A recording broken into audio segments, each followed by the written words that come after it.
මුලපිරු වගයි. How far has electric mobility developed in Sri Lanka and worldwide? Right, a battery technology that's going to change the world. So when we design something for Sri Lanka, we have to be very mindful of that. It needs to look good.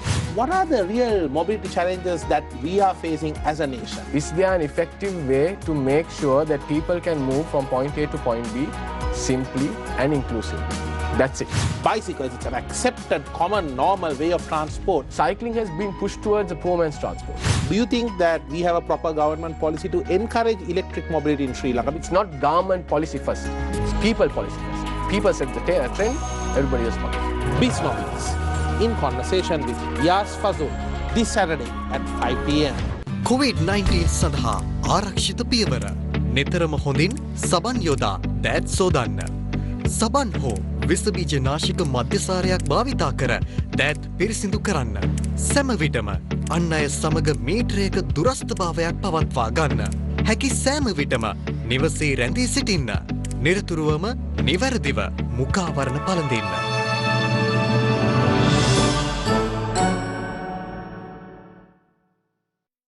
තනිව යන්න බෑයි කියන කාරණේද අධ්‍යාපනයේදී මම කියන්නේ ප්‍රධාන වශයෙන් සිදු වෙන දේ.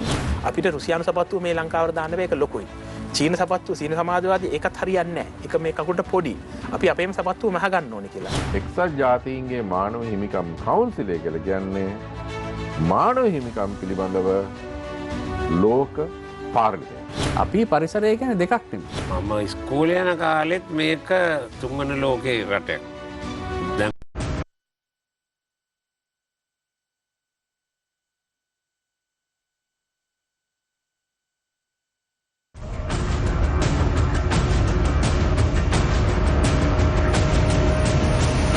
Newsfirst Newsline with Faraz Shaukatali.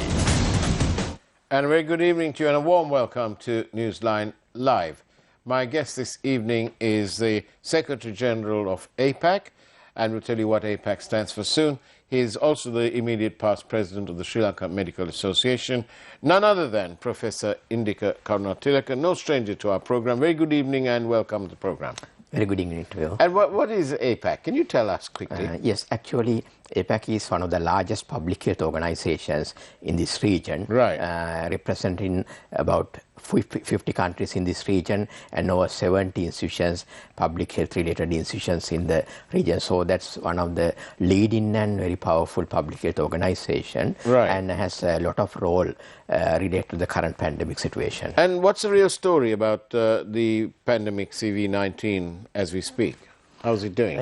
Yes, I mean, if you compare with the situation that was 3 months ago, maybe 4 months ago, yes, the number of patients or the cases have come down, and also the number of deaths also come down. Still, I think we see some reasons for concern. For example, the number of patients reported maybe stabilized around 700. So it's not going down anymore. And similarly, the number of deaths as well, around 30s every day.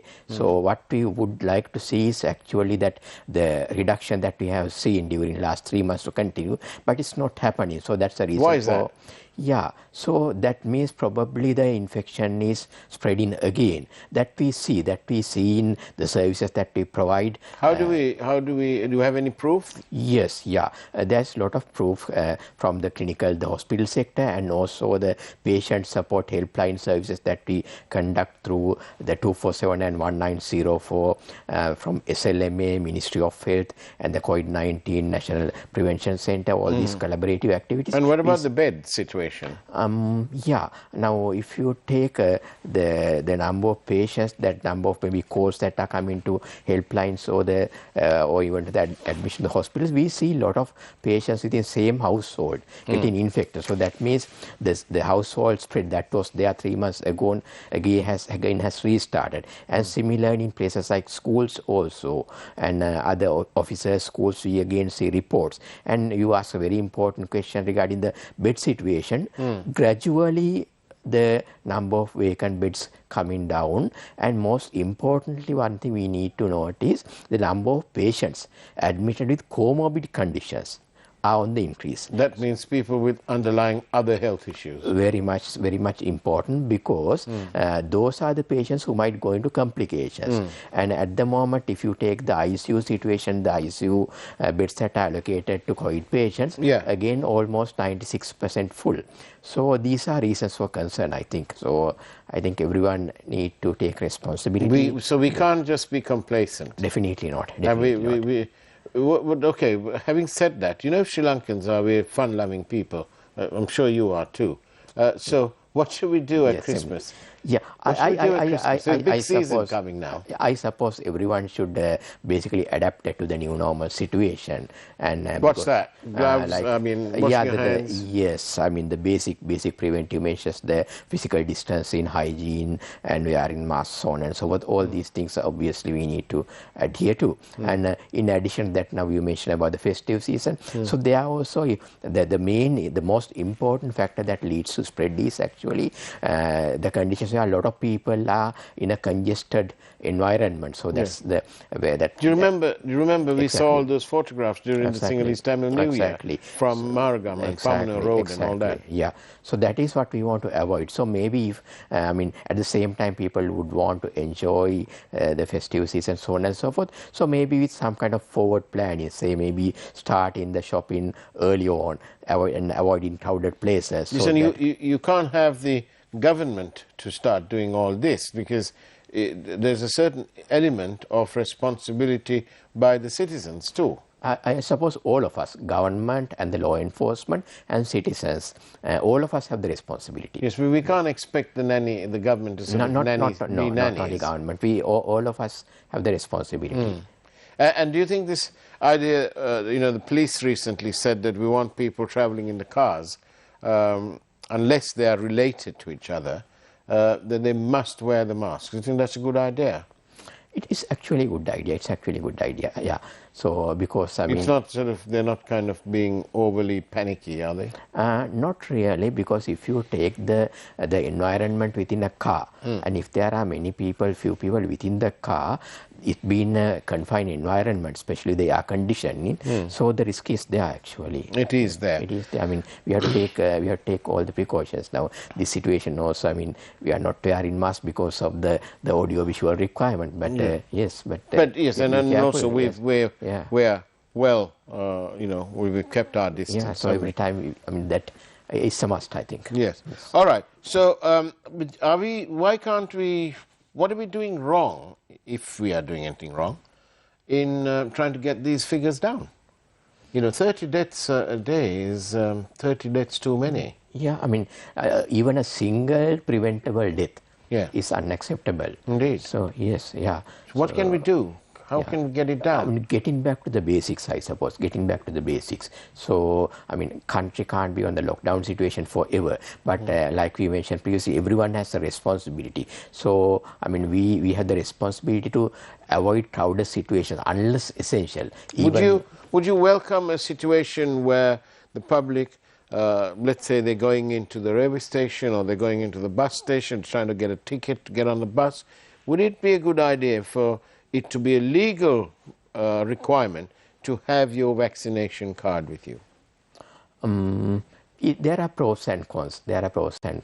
One way it would encourage vaccination, and there's clear evidence to say that vaccination has basically led to the reduction of morbidity, then the cases and the severity of the disease and the mortality. At the same time, one thing we should not forget is vaccine will not prevent you getting the disease. No, but it will increase your chances of surviving. Exactly, it will increase. So you have to get the vaccine, you have to encourage the vaccine.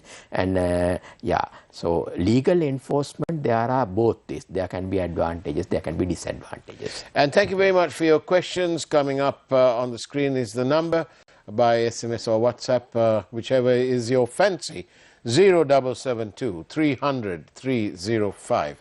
0772 300 305. And here's one, and it is marked urgent, and I'll take it because it is the question is actually quite sensible and urgent. How long after the second dose should senior citizens take the booster? Some say 3 months and other doctors say 6 months. What's the real story? Okay. So here, generally what the idea of booster dose is when the immunity of the second dose goes down, goes down to a certain level, then after a third dose it can go up. So that's the whole idea.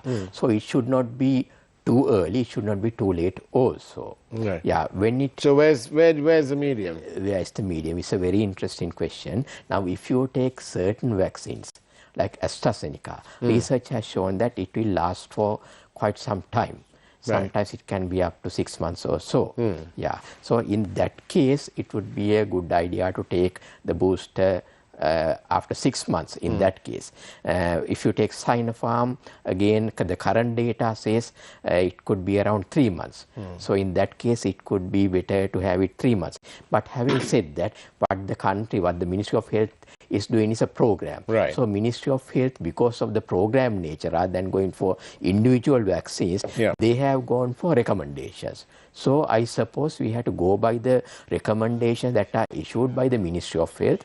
According to the Ministry of Health guidelines, regardless of the vaccine, the guidelines clearly says, regardless of the vaccine, it should be minimum, regardless of the type of vaccine? The type of the vaccine. Regardless of the type of the vaccine, it has to be minimum 3 months. Minimum 3 months. Minimum 3 months. Minimum 3 months. So it can be later than 3 months, but minimum 3 months. Okay. It should be after 3 months. Right. So you don't go and burden the system by going inside 3 months. That's what you mean. Yeah, because it won't have any impact also, no? Right. Because to boost, you have need to boost something. You have to boost something. I mean, if your immunity is already there, there's nothing to boost. Right. Now then, we've got about 5 minutes before we come into our break, in which we'll look at the primetime headlines. But in the meantime, what's the real story with this, how do you say it? Omicron? Omicron. Yes, yeah. Omicron? Yes. Okay, so it's the new variant that has been identified in South Africa. Right. Yeah. So it's nowadays the viruses are named according to WHO classification. They are named according to the Greek alphabet. So the Omicron is the name that denotes the letter O. So that's how it is named. Previously also, initially the classification was very complex, and later they were named after the country it was discovered. But all these are basically now abandoned, and now WHO is focusing on naming the vaccines according to the Greek alphabet, which is somewhat neutral in that case. Yeah. So this has been identified or detected in South Africa. It doesn't mean that it originated from South Africa, but it was detected by South African scientists. Most probably it originated in Africa. And the nature of the RNA viruses, viruses like coronavirus belong to the RNA virus category according to genetic material. By nature, they are very much prone to mutations or changes, and it depends on the circumstances or the environment they face. And some of those mutations can lead to variants, that may not be that harmful. So they are called variants of interest. There may be possibility, but some might have serious concern. So those variants are named by WHO as variants of concern. So this mutation or this variant named Omicron is named as a variant of concern by WHO.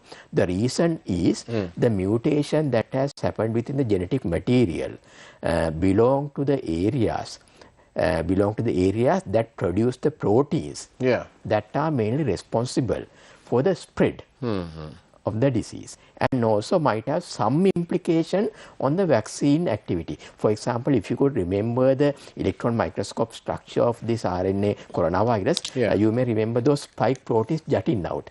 Those spike proteins are the ones that are responsible in binding into the human cells and entering. And also, that's basically the target identified by all the vaccines.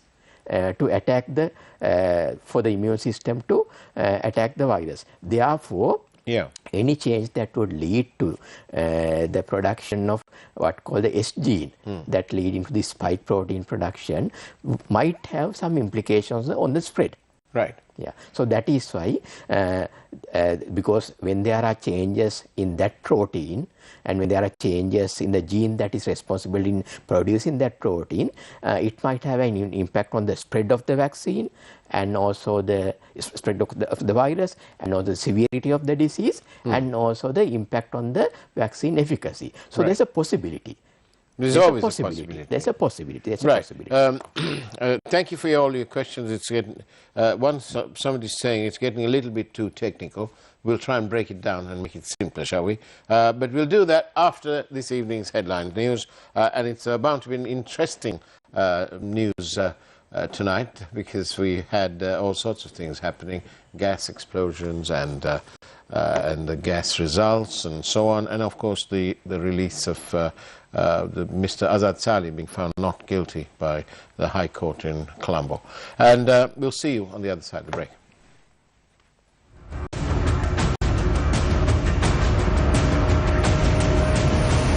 News First, Newsline with Faraz Shaukutali. What will be the fate of the state-owned gas company?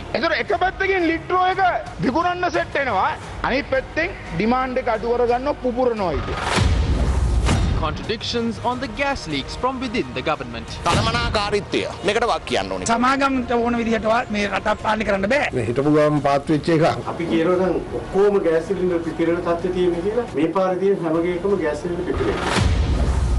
Should the SLFP leave the government?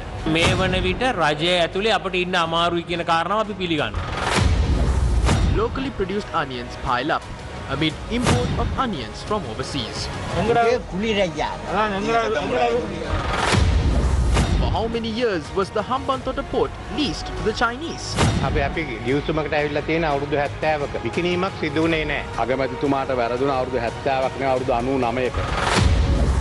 Where is the ship carrying Chinese fertilizer?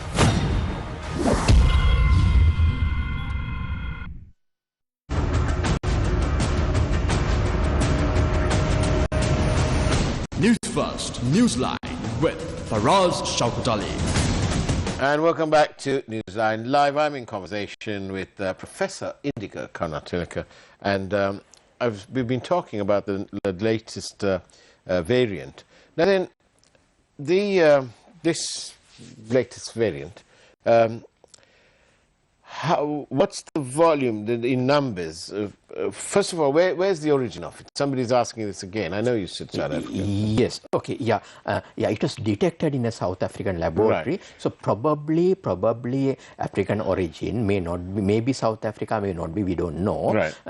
I think it's believed to be originated in a patient, immunocompromised patient, probably, and a patient is HIV, maybe untreated and maybe unvaccinated also, and the virus might have mutated in that environment. So that's a current belief. So, okay. So what about the current vaccine? Is it suitable to fight the latest variant? Yeah, I think it's too early to answer that question. Oh, really? Yeah. Oh, my goodness. One thing is, now if you take the situation where this vaccine has originated, the African situation, that is the geographical area or the continent where the vaccination is the minimum. Yes, it's about 2%. Yeah. So probably 2% in the first dose. Exactly. I mean, this also highlight the need for the vaccine equity. And the other thing, of course, is to highlight that here in Sri Lanka, let's say it the way it is. In Sri Lanka, we've actually gone from the first to the second, and we are now at the third stage, the booster stage. And some of these countries in Africa, we must feel desperately sorry for them, and we must pray that their governments and the world at large will come together and make sure that the African continent too get a rapid sort of service in terms of the vaccine being available. Because isn't it true that if the entire world the whole world hasn't got at least 50%, the chances of controlling this pandemic is not very good? Very correct. I mean, the saying is that unless everyone is safe, no one is safe. So, I mean, we have to go by that. Sri Lanka is actually lucky in that way. And do we have any statistics as to how many people, how many cases of the new variant are there?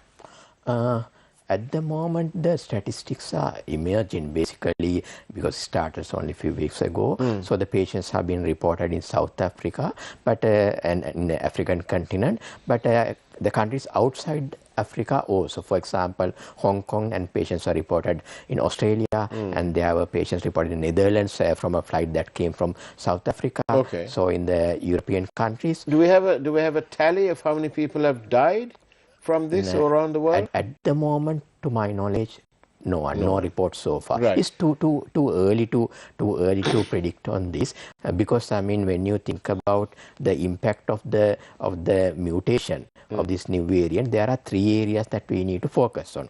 One is how fast the spread. Secondly, the severity of the disease. Thirdly, the impact on the vaccination. The first question, there is some evidence emerging that it is spreading fast because the evidence from South Africa that during the last 2 weeks the spread, the rate of the spread was faster than it was observed previously. So there is some anecdotal evidence to say that the spread is fast. Somebody is asking the statistics of Sri Lanka. What's the percentage of people who even have one dose yet in Sri Lanka? Very high percentage actually, Over 50, 60%, 70%? More than that. Okay. If you take one dose, I suppose around 70%. Right. Yeah. And the second dose? Both doses, if you take both doses, over 60%. Right. Yeah. So internationally, we're doing okay? We are doing very well, actually. Okay. We are doing so then back to this business about the new variant. So as far as you know, not many dead, or not any dead. And the question is this then: will it help us not getting this new variant or any variant if we closed our borders to incoming and outgoing traffic? Yes, as I have mentioned previously, this particular variant has originated in the contexts and conditions in Africa. So that's why the variants, there were several mutations that has happened. So the variants depend on the environment that the virus faces. So if Sri Lanka can maintain a tight border control, probably we can control or minimize this coming into Sri Lanka. So that's possible. But having said that, as I mentioned, RNA viruses by nature they mutate. So we may not get that one if we shut ourselves in, but we might get some other variant. It's possible. It's possible because by nature they are tendency to mutate in RNA viruses. But having said that, the good news is the answer remains the same. Whatever the variant is, what we need to do remains the same. Right. The basic mobility restriction, adherence to the health measures, and the vaccination. And this is a message we've been carrying, and that we've been being told by the health authorities here and internationally that it's the same message. It's the same message. It's three things that matter the most. Exactly. In addition to that, I mean, based on our experience in the 247 services, if you get symptoms, get tested. And if you are positive, get medical advices. Is it some people taking antibiotics and so on and so forth? Are these really a waste of time? Not only waste of time, actually, it can be damaging also. I mean, we have seen that over and over again. Again, if we get back to our services conducted by the Medical Association and the Center, the Center for COVID Prevention, National Center, so far about more than 100,000 patients we have observed, and there are a lot of stories where the patients are taking antibiotics on their own or based on the advices from the health workers and others. It can be quite dangerous and unnecessary because one thing is that it's a virus disease. So at the early stage, you don't need antibiotics. There's no need at all because antibiotics are for the bacteria. And in addition, it can be harmful also because then it might lead to antibiotic resistance. So when you really need the antibiotic, you might not. And several people are asking, how long will the booster last? That I suppose I don't think there is data available because the booster has just started. Is that almost like asking you how long a piece of string is? Exactly. I mean, there's no real data available on that. I mean, it could be anybody's guess actually. Do you think Sumanadasa might be able to tell us? You know, the astrologers. Maybe, perhaps, yeah. Right. Okay. There you go. We've asked these questions here. But honestly, there are several questions here doubting whether the figures that you've just told us about, way over, for booster ones, over 70%, both doses around over 50%. Apparently, from the messages I'm getting, this is not accurate. Are you able to tell me whether you've audited these things? Yeah. Because there is a very organized system where the data are entered into electronic system. Actually, if you have got your vaccine, you can get your vaccine certificate. The electronic certificate you can get by logging into the epidemiology unit website. There is a particular web address, and by logging into that site, you can actually get your vaccine card. So unless the data are accurate, you will not be able to do that. I mean, Sri Lanka over decades has the health system is very strong. That is there. It's working. It's working. I mean, I don't think we should be having any doubt about the numbers that have been vaccinated. Right. Yeah. Finally, Professor Indika, can you tell us, really, what should we be doing in terms of the vaccination? There are still people who are doubting the need to take vaccines. Then there are people sort of waiting and not entirely sure about when to take the booster and so on. But can you explain that very clearly to us? And you've got about 3 minutes to do that. Yeah. One thing is, again, we need to encourage those who haven't got the vaccine. And again, the special focus should be on those who are elderly and then with having comorbidities. Then the second should be the others who are having other diseases, because based on our observations, it's those with the comorbid conditions who are at the risk. Actually, if you take the majority of the patients who get this disease, over 80%, they can basically recover without any problem if they get adequate rest, good nutrition, good hydration, good ventilation, and stay at home. 80% recover without any problem. Right. So we have to save those who are at risk. So we have to save them. Yes. So the focus should be with those who are having the at-risk conditions, because vaccine works. There's no doubt about that. There's no two words about that. Okay. And everyone's thanking you for all the information that you're giving us. And finally, what about public transport? Someone's asking us about that. You know, the buses are full, and and you can't really expect the police to start doing all that as well. Surely the people must react.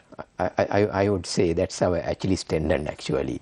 I mean, whatever precautions you take, I mean, if the people have to go for work, then, I mean, they have to get into the buses, the majority of the people. And that means the crowded condition, the exact condition that would lead to the spread. So, I mean, that would need massive changes in the public transport and even the working environment, working system. So, I mean, if you are ready to go for that, I think it's possible, definitely it's possible.